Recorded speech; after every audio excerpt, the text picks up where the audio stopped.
Bonjour, nous allons voir aujourd'hui l'interface AutoCAD, la nouvelle version, c'est-à-dire à partir de la version 2009 avec le ruban. Donc, la différence avec la version classique, c'est que la version avec le ruban, toutes les commandes sont regroupées ici, tout en haut, dans un ruban. N'est-ce pas? Alors que la version classique, c'était des onglets qu'on avait à gauche ou à droite, ou des palettes. Maintenant là, pour commencer, nous allons voir la barre de navigation, du moins le menu de navigation, le menu du moins, excusez-moi, tout en haut avec le logo A AutoCAD. Le navigateur nous permet d'avoir accès aux outils de création de dessins, d'ouvrir des dessins, d'enregistrement, d'import et d'export, de publication, ainsi que d'impression. Nous avons aussi des outils de dessin et, par exemple, pour faire des récupérations. Et tout en bas, nous avons l'option et quitter outil de AutoCAD. Juste à côté, nous avons la barre d'accès rapide, ici, où nous pouvons ajouter des commandes que nous utilisons assez souvent. Cela nous évite de tourner autour du ruban pour chercher une commande, par exemple. Ensuite, nous avons l'Info Center. Là, on peut effectuer des recherches. Vous pouvez ajouter votre compte Autodesk pour enregistrer vos fichiers directement sur le cloud. Et vous pouvez aussi avoir accès aux fichiers d'aide. Ensuite, nous avons le ruban. Le ruban est partagé en onglets, par exemple l'onglet Home, Début, Annotation, Insérer, View, etc. Maintenant, selon votre type d'installation, cet onglet peut changer. Vous avez la possibilité aussi d'ajouter d'autres ou de supprimer des onglets. Par exemple là, ajouter, par exemple 3D Tools, les outils 3D. Et vous voyez, nous avons un nouveau onglet qui a été ajouté. Pour l'enlever aussi, clic droit, on clique dessus et c'est enlevé. Maintenant, le ruban, dans chaque onglet, nous avons des groupes de fonctions. Par exemple ici, dessin, le groupe dessin, le groupe modification, le groupe annotation. Et si je clique sur cette flèche, c'est en le temps pour avoir accès aux autres commandes. Par exemple, modification, je clique ici, vous avez les autres commandes de modification. Et annotation, vous avez les options d'annotation. Et ainsi de suite. Maintenant aussi, vous pouvez le voir, l'onglet, le ruban du moins est regroupé selon des types de fonctions spécifiques. Par exemple là, nous avons déjà dans Home, nous avons début du moins, nous avons les dessins, les modifications et les annotations.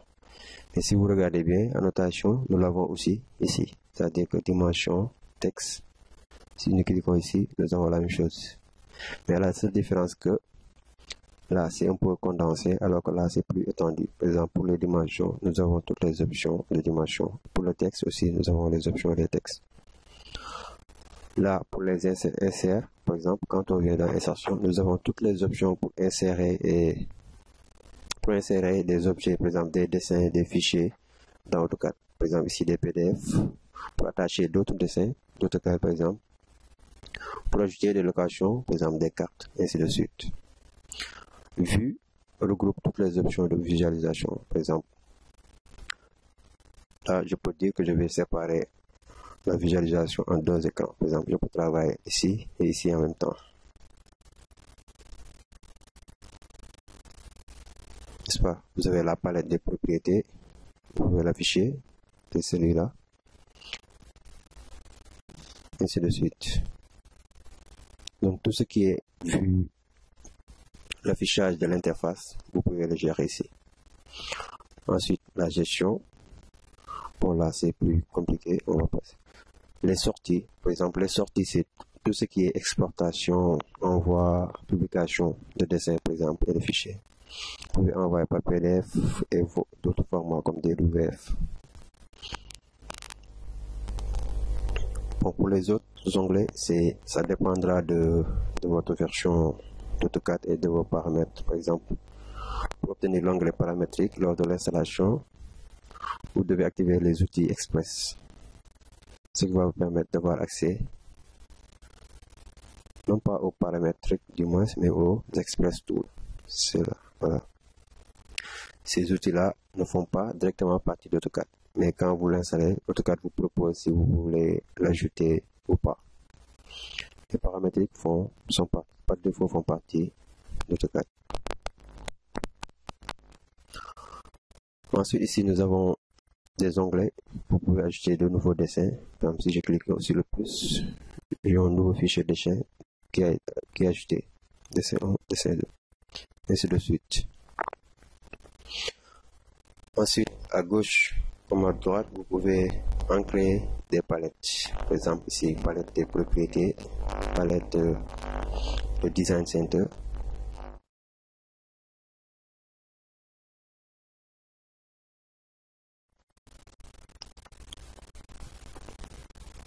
Ensuite, tout en bas, nous avons la barre de commande. Par exemple, si je lance une commande, vous voyez, elle s'affiche ici, ligne. La barre de commande affiche ligne comme commande active et on me demande ce que j'ai à faire. Par exemple, là, spécifier un point. Je clique. On me demande spécifier un autre point. Ainsi de suite. Je peux aussi directement, à partir de la barre de commande, lancer une commande. Par exemple, là, pour ligne, je peux appuyer sur la commande ligne. Ouais, dès que je commence à saisir, il me propose des actions. Donc là, je vais choisir ligne par exemple et la commande ligne est activée. Et tout en bas, nous avons la barre d'état avec les zones d'affichage, par exemple, et les zones d'outils de dessin. Par exemple, là, les outils de dessin comme les accrochages, les modes ortho, la grille, par exemple, l'accrochage au gris, ainsi de suite. Les annotations, l'échelle. Vous pouvez ajouter d'autres. Vous pouvez ajouter d'autres commandes à la barre, par exemple, type de ligne, épaisseur des lignes, vous voyez, ici, ainsi de suite. La saisie dynamique, vous pouvez l'afficher et ensuite l'activer. Ce qui va vous permettre, lors de votre saisie, d'avoir cette aide qui vous montre par exemple la distance de la ligne que vous êtes en train de dessiner directement dans l'interface. Et finalement, tout au centre en noir, nous avons la zone de dessin avec le curseur. Donc c'est là que vous allez dessiner vos projets, que vous allez travailler dans la plupart du temps. Et tout en gauche, nous avons les présentations. Par exemple, ici, nous avons le modèle de dessin et dans les présentations, c'est là que vous allez créer vos feuilles pour les sorties vers, par exemple, un fichier DWF ou bien du moins PDF.